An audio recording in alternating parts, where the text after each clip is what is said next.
Good morning students. Shri public school online classes में आपका एक बार पुनः स्वागत है। आप मेरे साथ पढ़ रहे हैं सूरदास को। सूरदास में दूसरा पद है। तो इस पद में क्या है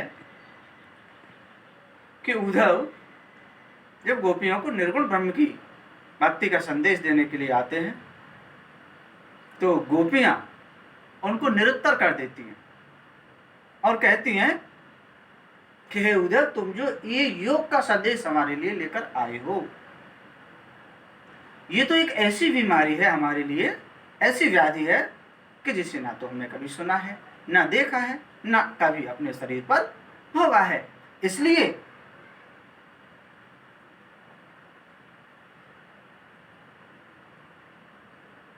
हम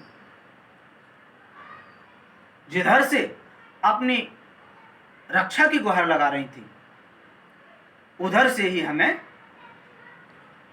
मायूस होना पड़ा है, उदास होना पड़ा है, हताश होना पड़ा है। तो जो परम ज्ञानी थे उधर, वो अनपढ़ भोली भाली निरीह गोपियों के लिए जो देवदूत बनकर आए थे वो निरुत्तर रह जाते। तो दूसरा पद है, मन की मन ही मांझ रही। हे उधर, हमारे मन की बात हमारे मन में ही रह गई दबकर।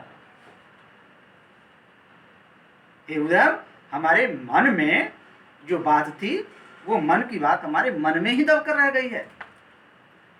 कहिए जाए कौन पे उधो नाही परत कही। हे उद्धव, उद्धव से प्रश्न करती हैं कि हे उद्धव, अब तुम ही हमें बताओ, कहिए जाए कौन पे उधो। हे उद्धव, हम अपने मन की पीड़ा को, वियोग को, दुख को किससे जाकर कहें? ना ही परत कही। अब हमसे ये अपने मन की पीड़ा किसी दूसरे से नहीं कही जा सकती है। तात्पर्य, हे उद्धव, हम अपने मन की पीड़ा को सिर्फ श्री कृष्ण के सामने व्यक्त कर सकती थी, लेकिन श्री कृष्ण तो आए नहीं। अब उनके स्थान पर किसी दूसरे से हम अपने मन की पीड़ा को व्यक्त नहीं कर सकती हैं, क्योंकि हमने तो श्री कृष्ण से प्रेम किया है। अपने मन की बात उन्हीं को बताएंगी। और प्रेम में कुछ ऐसी बातें होती हैं जो केवल अपने प्रिय को ही बताई जाती हैं, सबके सामने उजागर नहीं होती।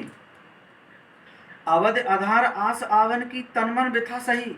अवधि माने समय, आधार माने आधार, आस माने उम्मीद, आवन माने आने की। श्री कृष्ण के मथुरा से वापस लौटकर आने की सोचकर हम जीवित थी कि श्री कृष्ण मथुरा से वापस लौटकर हमारे पास आएंगे। यही हमारे प्राणों का आधार था। आने की उम्मीद पर जी रही थी। तन मन भी था सही। और श्री कृष्ण के वियोग में जो हमें पीड़ा थी, उस पीड़ा को हम अपने शरीर पर, मन पर सहन कर रही थी। उस पीड़ा को मन और शरीर से सहन करती हुई उनके आने की प्रतीक्षा कर रही थी। अब इन जोग संदेशन सुन सुन बिरहन बिरह दही। लेकिन श्री कृष्ण तो आए नहीं, हुआ इसका उल्टा। स्वयं न आकर उन्होंने तुम्हें योग का संदेश लेकर हमारे पास भेजा है। तो हे उद्धव, तुम्हारे इन योग के संदेशों को सुन सुनकर बिरहन बिरह दही, हम अपने वियोग की पीड़ा में, वियोग की अग्नि में दही स्वयं ही जल रही हैं। तुम्हारे योग की बातों को सुनकर हम अपने वियोग की अग्नि में जल रही हैं। चाहत होती गुहार जितहते। चाहत होती, चाहती थी, गुहार माने रक्षा की उम्मीद। हम जिधर से रक्षा की उम्मीद लगाए बैठी थी, उतते धार बही, उस तरफ से ही योग की प्रबल साधना की बातें हमें सुनने के लिए मिल रही हैं। हमने सोचा था श्री कृष्ण ने तुम्हें हमारे लिए कोई प्रेम परक संदेश लेकर भेजा होगा, लेकिन उसके स्थान पर हुआ क्या? श्री कृष्ण ने योग का संदेश तुम्हारे माध्यम से हमारे लिए भेज दिया। योग की धारा। सूरदास अब धीर धरा है क्यों मर जादान नहीं। सूरदास कहते हैं, गोपियां उद्धव से कहती हैं कि हे उद्धव अब तुम ही बताओ हम कैसे धीर धरें, कैसे धैर्य को धारण करें। मर्यादान लही, क्योंकि श्री कृष्ण ने तो प्रेम में समस्त मर्यादाओं को तोड़ दिया है।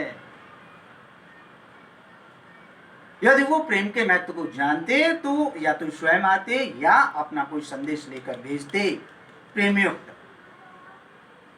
प्रेम की मर्यादा तो ये थी, लेकिन उन्होंने तुम्हें योग का संदेश देकर हमारे लिए प्रेम की सारी मर्यादाओं को तोड़ दिया है।